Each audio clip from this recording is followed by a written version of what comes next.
intended to be. So the plan was for me to just record this as the whole reveal got streamed, but I assumed where the timing would be, and instead I had to go record with Pink and Addy, and as a Terraria video that'll probably be going up on the channel in a few weeks, depending on how much of a backlog we've got going on. Either which way, I'm here to record it now that it's all well and done. The Total War Warhammer 3 full, proper gameplay reveal. After having watched the Kislev trailer yesterday, and very clearly being half dead while I was doing that, I could very much see that there was not much enthusiasm in my voice, not much energy, because I was going on empty, honestly. And it was a whole load of things. I'm feeling a lot better today, a lot more hyped, a lot more excited, and it's kind of connected with me that this is actually happening. Yesterday when I was watching that Kislev trailer, it hadn't really connected with me that it's happening. Warhammer 3 still kind of felt like something that's way off in the distance. But this is like actual concrete information about how the game plays, and it's not just us getting to see, oh, Kislev with winged lancers and so on. And I didn't really pause and focus on that too much either yesterday, because I was really off my game, and I need to emphasize that. So for today, it's going to be a, 24, 25 minute thing of this, the full gameplay reveal, and after that I've got queued up the survival battle showcase, which I am going to assume you're supposed to watch after this. I don't know, because I wasn't there for the stream. Either which way, let's go ahead and watch it. I've already skipped past the first 5 minutes because it was just, oh, that's way louder than I expected. It was just showing all the trailers, and it had the head guy at Crib Assembly going like, hey, we donate to charity. Hello everyone, and thank you for joining us for the first... I have no idea who this lady is. I assume she's some kind of panel show comedian I'm your host, Frankie Ward, over in and I'm England. here to give you an exclusive first look at what Creative Assembly has in store for the cataclysmic conclusion to the Total War. No, actually, I looked her up. She's an MLG person. She's like pro at like Counter-Strike or something. I don't know. I don't keep up on that stuff.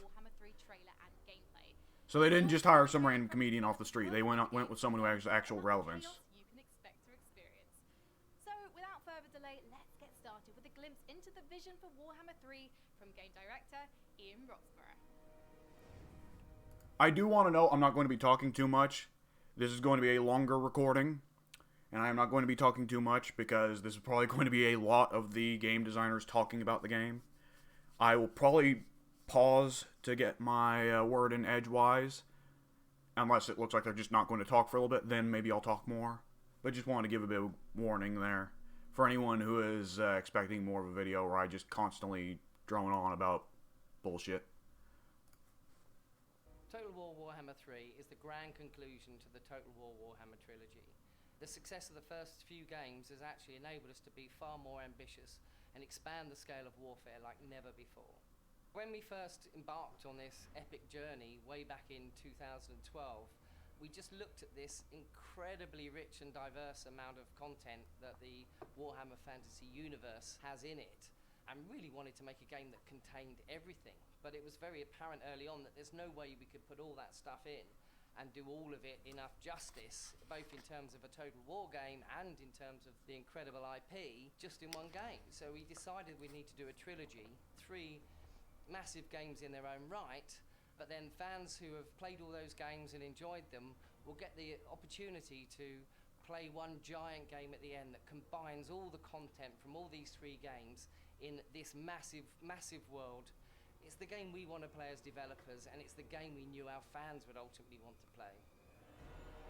Has it been said before that Warhammer 1 started development in 2012? Because that kind of... Battle universe is such an incredible... I wonder how that then compares, because I don't know if they ever said when they started work on Warhammer 2, but Warhammer 3, there was a 4-year time span between Warhammer 2 and Warhammer 3's releases. So it would almost kind of line up that Warhammer 2 would have by far the least time devoted to it, and Warhammer 3 gets, at the very least, as much time devoted to it as Warhammer 1 did, if not more, assuming that they were probably starting work on the preliminary stages of Warhammer 3 near the end of Warhammer 2's development. Let's continue. Incredibly rich and diverse world full of incredible monsters and and giants and characters and environments and storms of magic and you name it, it's in there, and it just provides such a brilliant tapestry to design a total war game on. We can do things that we'd never ever be able to do in any other kind of environment, and it's been such a pleasure to work with this IP and to bring new experiences to our players that they would never have seen before in a total war game. So now that you know what the vision is, I think it's time to jump into our first exclusive segment. Here is Okay, so now we're going to actually talk about the game. Enjoy. Whole lot just talking about what's already come out. Now we get to actually see new content. There we go. Makes sense. Though I thought they kind of already were trying to hype up the legacy of the series with the opening, which showed the past trailers. Oh, it's this trailer again. Okay, let's see. How long does this trailer go on? So yeah, this trailer was not meant to be shown yesterday, in case you didn't already figure that out. You know what, this actually does give me a good opportunity to go ahead and say this. So this is something that actually did interest me. Just a moment. That bear looks great, by the way. I love that the Kislevites are suddenly very friendly with their bears, where ordinarily most of the Total War armies aren't very friendly with their animals, especially the bad guys. Okay, so this looks a lot like a minor settlement battle. I would not set anything in stone, as loads of Total War Warhammer trailers have been set in non-playable settlements that are actually like just off the areas of maps that are actually non-playable and outside the boundaries, right? And you can see this in a lot of the actual settlement battles where the settlement maps, there's like just 2 or 3 settlement maps in the entirety of Total War Warhammer 2. And they all just use the same format and layout, but once you exit that format and layout, and you can take the camera and go and look around the city outside of the, like, 2 squares of city that you get in the settlement battle that's actually playable, it's a lot more detailed and a lot more variable, and a lot more interesting looking, certainly.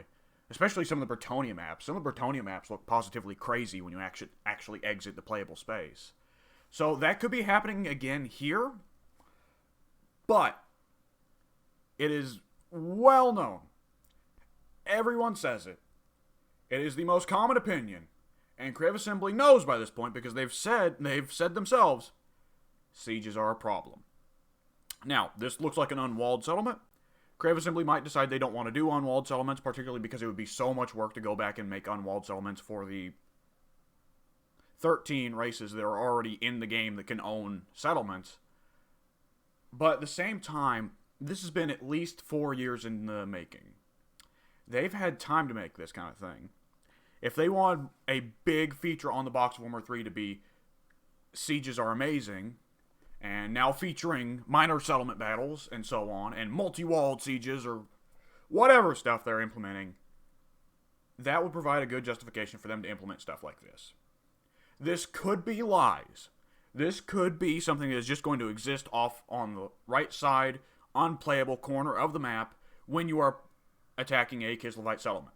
Right? In the same way that if you attack an Empire settlement, you don't actually attack the Empire settlement. You attack the statue of Sigmar that got out front. Right? Could be the case. But I'm not going to double down on cynicism. I'm not going to double down on the optimist side here either.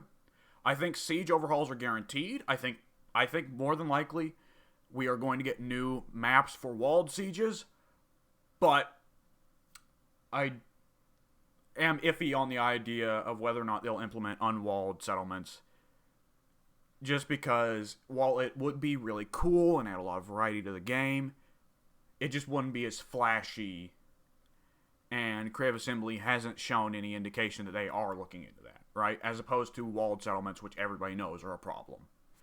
Anyways, that's what I wanted to go ahead and say. I didn't say that yesterday during the trailer reaction because I was so out of it that it didn't even occur to me that they were doing this in this map. Okay, let's skip to actual new content, please. Okay, doop. All right, there she is. Excuse me.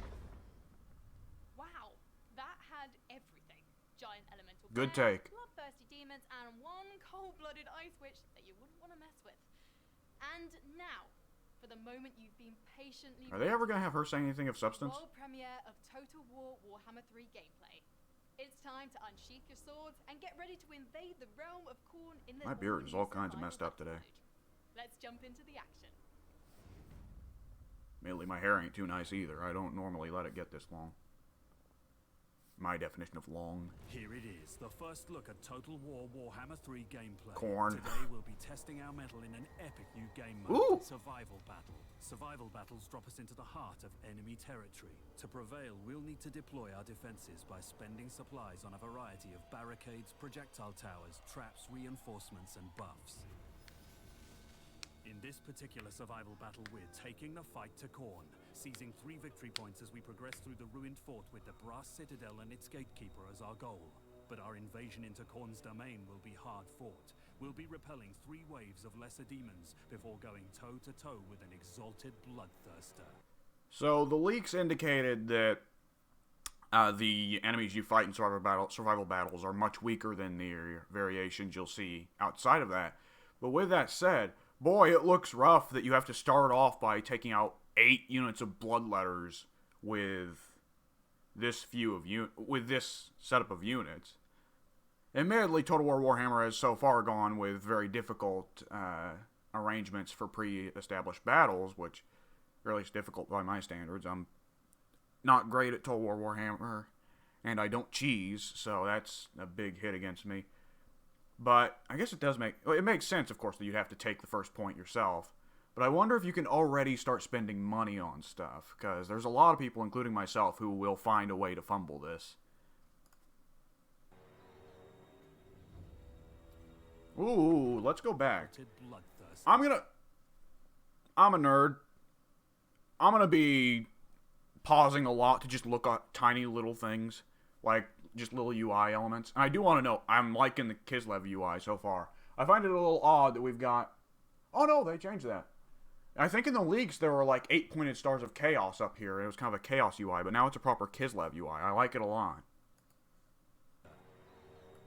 Okay, new spell UI. That's good. The spell UI right now is a little bit odd. It can be a bit hard to discern when you're new to the game. So, we've got this spell. Ice Sheet reduces speed, reduces charge speed. Yeah, this will be a good one for countering cavalry. At 2 Winds of Magic cost? That's the cheapest spell in the game, then. Because I think the only spell that comes near that kind of low price is, like, some, like, Little Wall Goblin spell at, like, 4 Winds of Magic. That's actually crazy. That is dirt cheap. Interesting. And other than that, I don't think there's anything particularly new here, except for this. Okay, what is this button? Ignore the YouTube bar right there. What is this button? Guess we'll find out. Ooh, it's area of effect as well. As the battle begins, we find ourselves immediately set upon. Some quick flanking and a blast of Katarin's ice magic sets us up for a swift initial win. I wonder if this UI here with the health and leadership and ammo is simplified intentionally, or if this is just because it's like alpha footage. I do like it, actually. I like this simplistic We can design. progress to capture the first victory point and start our defensive preparations. We'll use our structures, which have been built from salvage found in Khorne's realm, to our tactical advantage. They'll help us herd our foes into kill zones so we can take control of and maintain the battle's flow. We'll place barricades on either side of the victory point and block off all easy routes up the main ramps. This will funnel the bulk of the demons towards the side ramps, where our Tsar Guard will hold the line.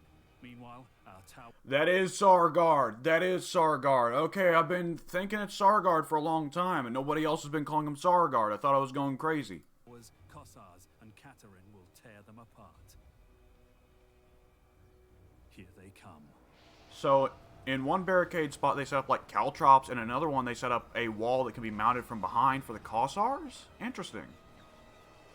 That's gonna be really strong for factions races that have great missiles, like the High Elves or Dwarves. That's gonna be really strong.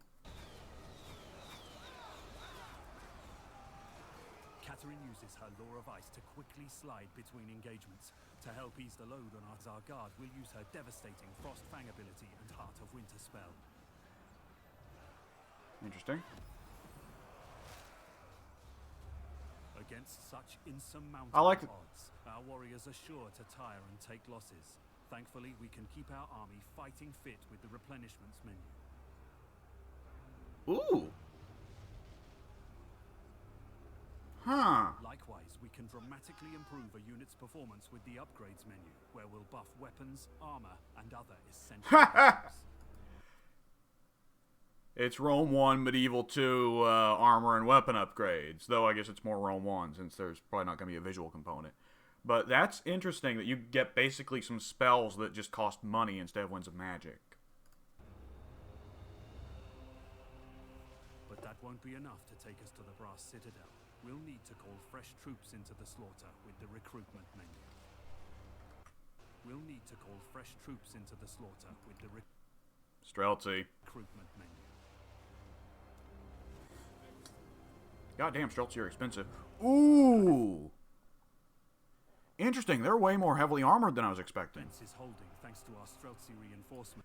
Their rifles are also axes at the same time. That's cute. That's cute. But the demons keep coming.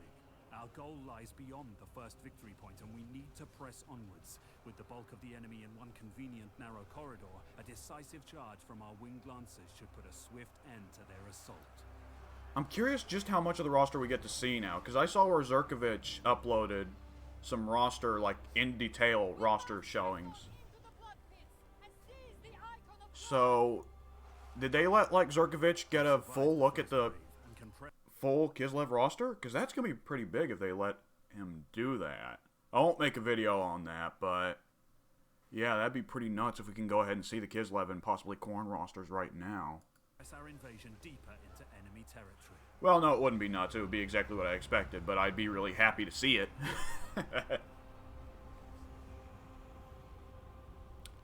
This looks like a really The fun second mode. point begins shortly. We've only a brief respite before the demonic hordes come anew. Hang on. Second point begins shortly. We've Barricade Trap. This barricade will hinder attackers moving and fighting within its range. It is, yeah, it's caltrops that reduce speed and melee attack. And there's a health meter, a build time meter, and a deconstruct time meter. Interesting. And, okay, so they've also got, look, they've changed units as well, because there's a boyar there. It's either a boyar or a priest of Ursun. He kind of looks like he's an Orthodox priest, so it's probably a priest of Ursun. That's actually really interesting that they're going with that instead of just the feral wild man design. They've got two different kinds of Kossar here that seem to have different armaments. That's interesting. A Tsarina's Guard, and is that a fucking cannon pulled by a bear? Kislev. only a brief respite before the demonic. And this is a barricade that can be docked and allows defending infantry to climb over it. And it also increases the range of units that are on it. Missile infantry on walls now has increased range. I guarantee it. That screams to me that that's a change right there. So that's a very big change for the defender in sieges, because suddenly missile infantry, which was already, one of the units you wanted. Well, missile infantry on walls could be great, could also be terrible, I guess. But that's going to be a big buff to the defender in sieges, and that's going to make things a bit more interesting, I think. It's going to be a big change for every army that gets missile units. I wonder if melee units can jump over the wall, if that, allows a kind of one-way passageway. Interesting. That is... I guess we got a better look at the middle unit cards here, but it looks pretty well like what you'd expect. Hordes come anew, and haven't much time to arrange our units and structures. As we progress, we'll expand our pool of available troops, summoning higher tier units to meet the challenge of... That is definitely a priest of Ursun. I want to get a good look at him, actually. We'll expand our pool of available troops. Oh, I like him. I like him a lot. Oh, the fur on the bears look great. Oh, that's awesome. They put in a lot of work to make this game look pretty. Damn. Oh, that's so good. That's so good. I was worried they'd look too much like demogryphs, which is probably an irrational fear only born from the Kislev Reborn mod, but no, they look amazing. Oh my god. And the little ears, that's cute. The Tsarina's guards look a little silly, I'm not gonna lie, because they've got such massive halberds. I'll probably get used to it, but it's a little weird to see them.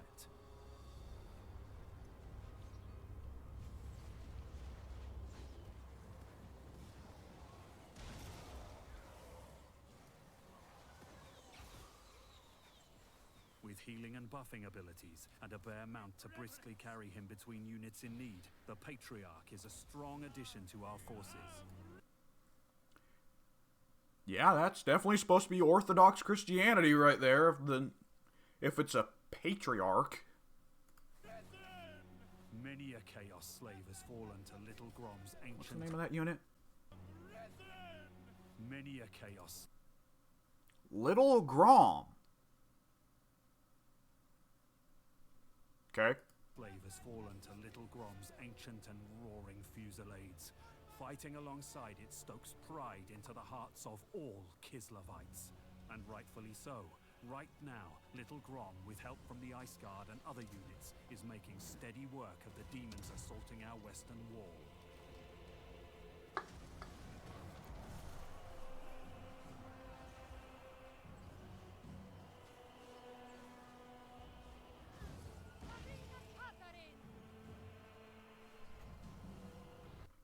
Oh, wait, hang on. There we go. Hang on, let's make sure I didn't fuck up the volume. I didn't. Okay. Death Frost. Oh, it's just damage over time. Yawn. I am curious... Okay, so that's not the name of the faction. I am curious what the name of the faction is actually going to be, but it's probably just going to be Khorne. But where our western defense is prevailing, our eastern flanks are in danger of being overrun. A second artillery unit should help even the odds. Are they just using chaos portals? Okay, I guess you can just kind of hand wave it away. Behold, as I hand wave and gesticulate to indicate that I am Although advancing's our trying to primary talk. focus, we'll leave a rear guard to protect the bulk of our army. Losing a victory point and getting flanked now could spell disaster. Boy, the bitrate is going nuts. To the boiling moat! We must seize the icon of torment and tempt Khorne's gatekeeper from his lair! Katarn's voice acting is a little Here funny. we make our final push. Tired and bloodied from our march into chaos, we face two waves of demons, bolstered with heroes, cavalry, artillery, and the gatekeeper himself. Now is the time to rain the full force of Ursun's wrath down upon our foes, and do our best to survive. The sleeveless Kossars, they look But kind of to goofy. endure the coming storm, we'll need Kislev's fiercest defender. Despite Khorne's overwhelming numbers, we're standing strong. Kislev's superior ranged capabilities mixed with the staunch bulwark of the Tsar Guard and the capacity to restore our troops from the replenishment menu and the Patriarch's abilities means we're deeply entrenched. With that in mind, we can stand to be a bit more aggressive. With so many demons packed together tightly, Katarin's Frostfang ability and her other offensive spells prove ruinous. And with Khorne focused on piercing our Tsar wall, we can unleash our Warbear Riders and other cavalry to wreak havoc in their flanks. Add the Elemental Bear's ranged Elemental Breath ability and a continuous rain of fire from our little Grom units, and we soon find ourselves prevailing against the third wave. Prepare for the fight of your lives! Here he is, the Gatekeeper, an exalted bloodthirster. This greater demon of Khorne is war, brutality, and murder incarnate. No mortal man could hope to stand against one and survive. Thankfully, we have a giant ice bear. If we're not careful, Khorne's Gatekeeper will systematically devastate and rout our infantry, sowing discord and creating... So they can fly. That was a big question.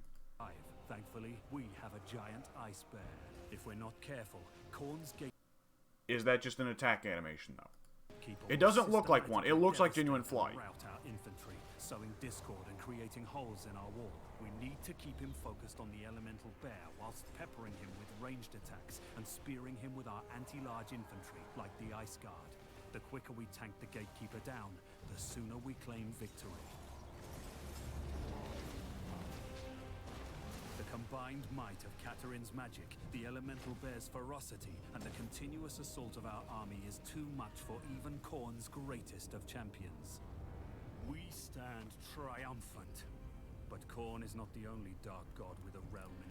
I guarantee there's going to be a lot of bitching on the subreddit about a bloodthirster losing to a bear and a bunch of arrows.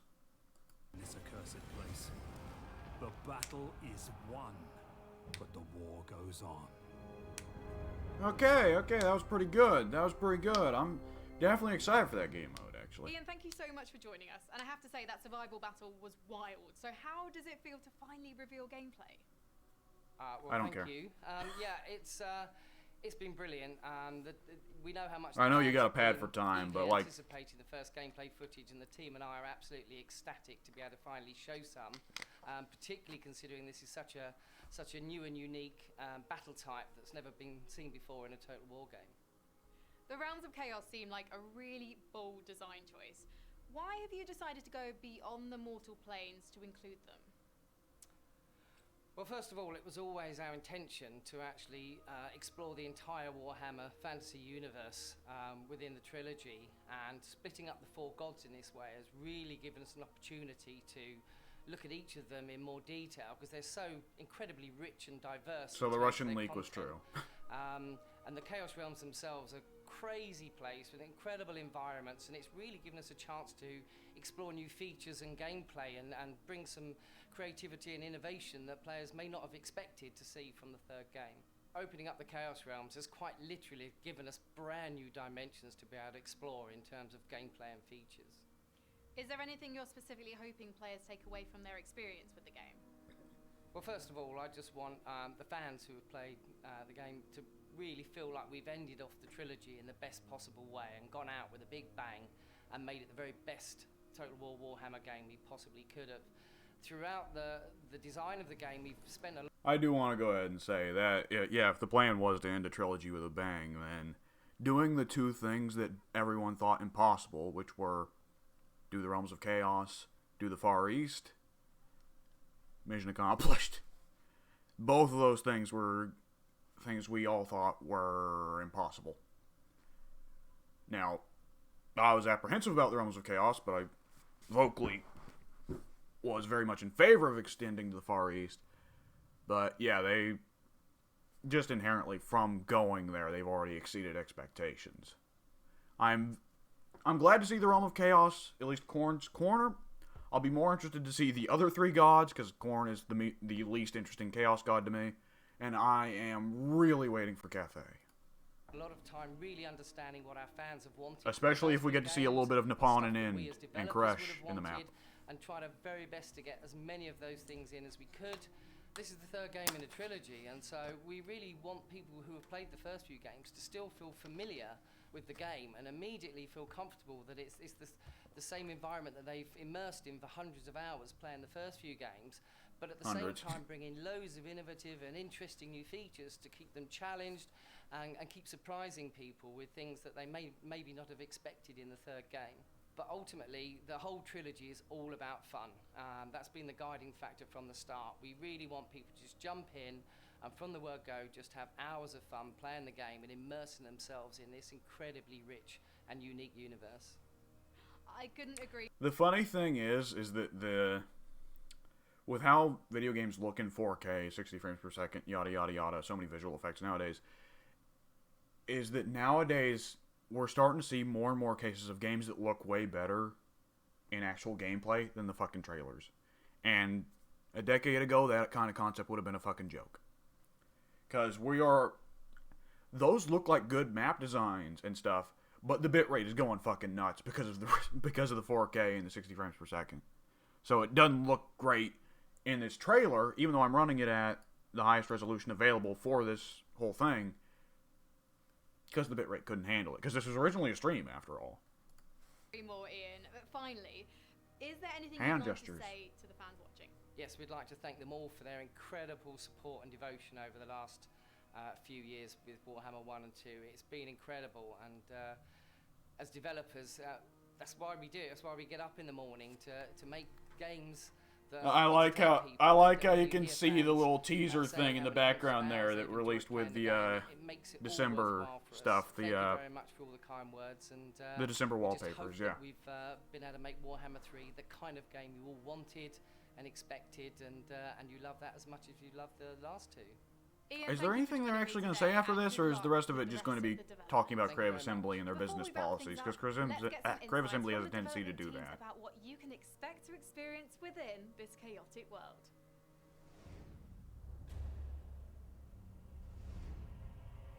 In Total War Warhammer 3, we'll be venturing to some of the most deadly and mysterious regions of the Warhammer Fantasy Battles universe. In Warhammer 1, we were in the Old World. In Warhammer 2, we ventured to the New World, within Lustria and Nagarond. In Warhammer 3, we'll be venturing to Kislev, to the very top and west underneath the Chaos Realms, who have been the bulwark of humanity, keeping the human civilization safe from the constant chaos incursion.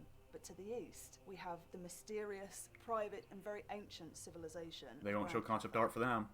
Beyond the mortal and humanoid realms, we can also travel to and play within the Chaos Realm.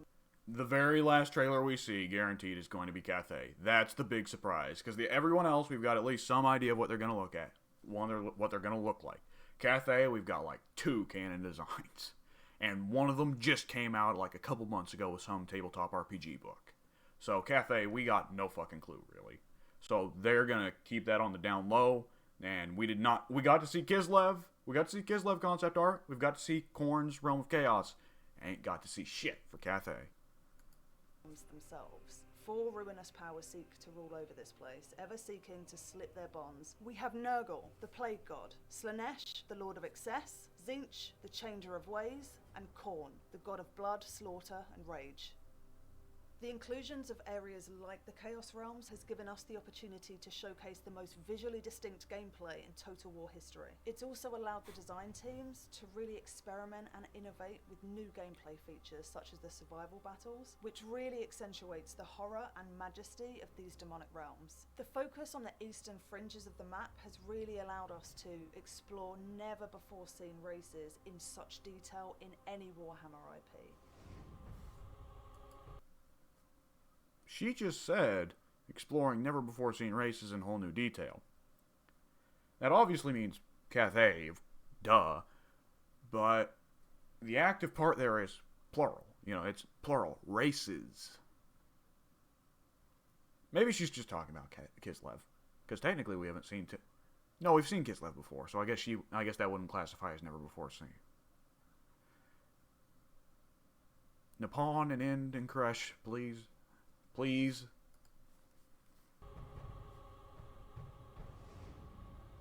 The overall philosophy has been to really mirror the asymmetry that you see in the tabletop game that Games Workshop have created, and that provides a lot of fun as players work out what are the strengths and weaknesses of all the races and how to use those in their favour. We've really looked to push the variety in this game, both in terms of the gameplay variation, the mechanics available for each of the races, and the content of each of those races, the rosters, the units, the heroes, the spells.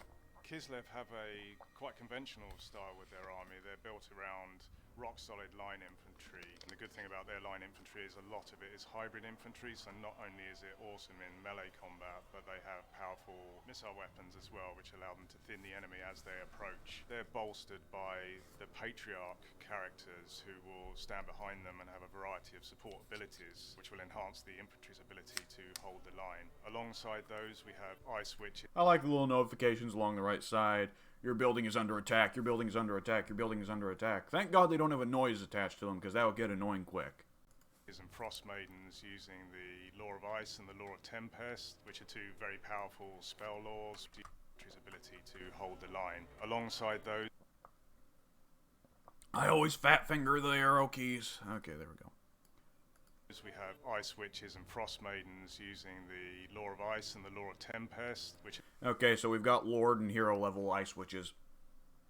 So the Frost Maidens are going to be Hero level Ice Witches. And there's going to be 2 Ice Lords. I did not expect to see that. Lore of Ice and Lore of the Tempest. That makes sense, because Kislev was going to be a bit lacking for magical lores. It looked like they were only going to have 2, which were Ice and Hags. And Hag Witches to me seem like a unit they would rather save for DLC, so it makes sense they're making up a new lore there. But with that said, I have a strong feeling the lore of the Tempest, wherever they were just talking about there, I have a strong feeling that they are going to use that for Cathay. I don't know how they could, but you know, we don't know anything about Cathay really. That just screams to me. When there's a new lore that's entirely just made up, it seems like it's supposed to go with a new race, you know? Two very powerful spell lores with a wide variety of spells, both for killing the enemy, debuffing the enemy, buffing their own troops, and they're supported by artillery, a wide variety of cavalry as well, including bear cavalry. Khorne, a fairly simple faction to play in terms of the concept behind it. They don't have magic to use, they have very few missile units, but they do have innate magic resistance. The idea behind them is that to get on the front foot, to approach the enemy and to get stuck into hand-to-hand combat, and doing that will fuel their powerful army abilities, which will help them to achieve victory. It's blood for the blood god, skulls for the skull throne. So Khorne's gonna have some kind of like wall, murderous mastery type feature where he builds up stacks by killing people in melee, and then he can burn those to get some kind of ability. And that's probably there to discourage people from just spamming skull chariots. Skull cannons, excuse me. The thought behind survival battles is we really wanted to get the players immersed in the realm of chaos. So once you've invaded it, you're basically going up to one of the Chaos God's backyards and you're trying to kick the door in, essentially. We really wanted to show off the scale of that, be it with the map, the amount of units that you're fighting against, and the tools that you have in your arsenal to defeat them. This also gave us the opportunity to add in new features, such as building defensive structures, allowing your units to be summoned within battle, and you can upgrade and replenish them. We're also hoping that when players go into these battles, use all these new features, they can overcome the horde of demons that attack them, and, you know, really come away with a great sense of accomplishment, knowing that you've bested one of the Chaos God's armies.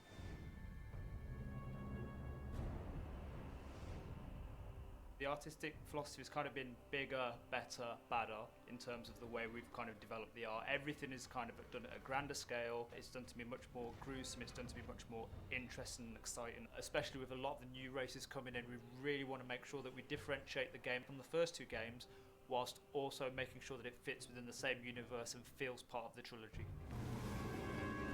The Elemental Bear was a really interesting character. We did originally look at how can we approach it. Should it be done in a more ethereal look? So should it be more ghostly? I do want to go ahead and say that what he just said about trying to go a little bit crazier, but while still trying to fit it in with the other Warhammer stuff, it is going to be a bit weird seeing Kislev now that they've got something way crazier than anything the Empire has, right? Because the Ice Bear blows even the steam tank out of the water, honestly. Like, it is massive. It is crazy.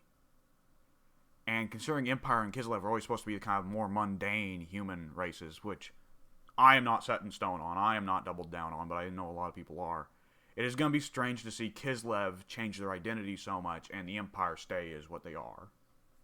Anyways.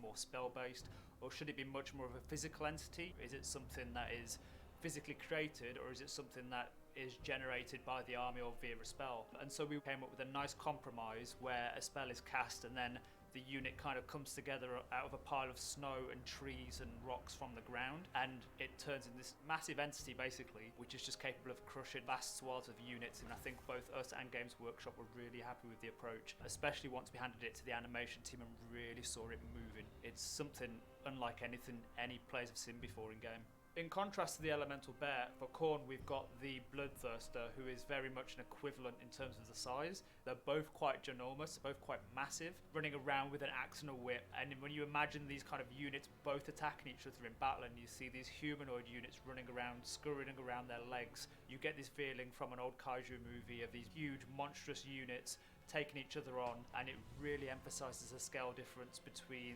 the races and the factions that we're going for this time around in this game.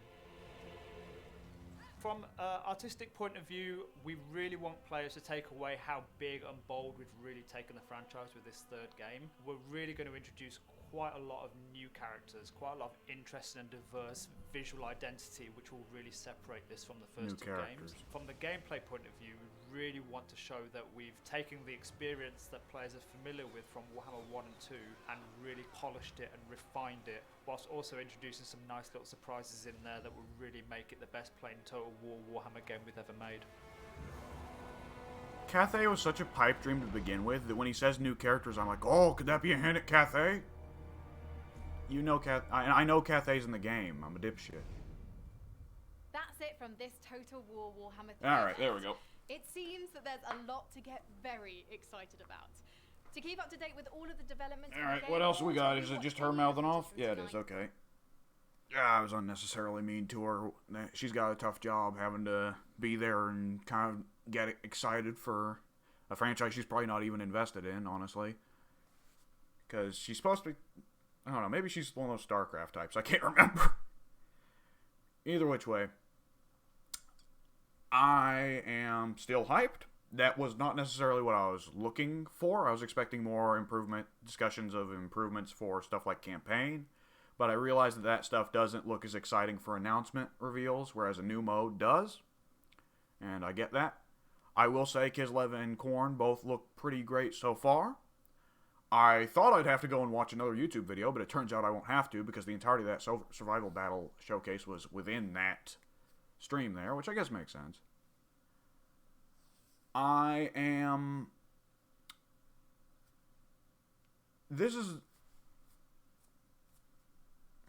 want to talk too much because I guess too much of the concrete information I've really been looking for is not quite there yet. But I am very pleased with the survival mode. We'll definitely spend some time in with the survival mode, barring the potential of it having any balance fuck-ups that are not mentioned in this video. I like the new Kislev units. They're all very high fantasy, which some people aren't going to like. Some people prefer for the Empire and Kislev to be low fantasy. I like their whole goofy thing of bears everywhere. I like the ice bear. I like the Grom cannon. The Patriarch looks like a very weird character. Because that's very in line with Warhammer to just straight up have a fucking Orthodox Patriarch. But I wouldn't expect Creative Assembly to have the cojones to do it. I'd expect Creative Assembly to try and avoid, spicier content, like actually having just straight up an Orthodox Patriarch as a hero.